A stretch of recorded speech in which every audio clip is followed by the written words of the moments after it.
Welcome to the Rim Break Rodeo. We hope this video helps. In this video, I will explain how to cook rockfish fillet. First, proper preparation is key for delicious results. Begin by gently patting your rockfish fillets completely dry with paper towels. This helps achieve a better sear. Next, season both sides generously with salt, pepper, and any other spices you love. For thinner fillets, making a few shallow cuts on the skin side can prevent them from curling up while cooking, ensuring an even cook. Pan-searing is a fantastic method for a crispy exterior.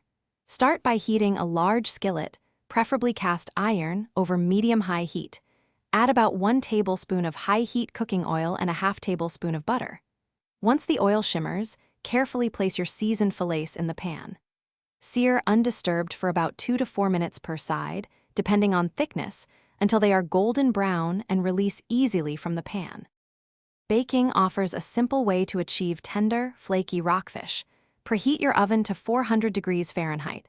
Arrange your seasoned fillets in a single layer on a lightly oiled baking sheet or in a baking dish. This prevents sticking and promotes even cooking.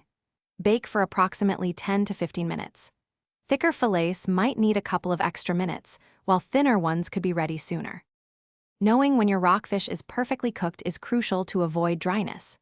The fish is ready when it appears opaque throughout and flakes easily when gently tested with a fork at its thickest part.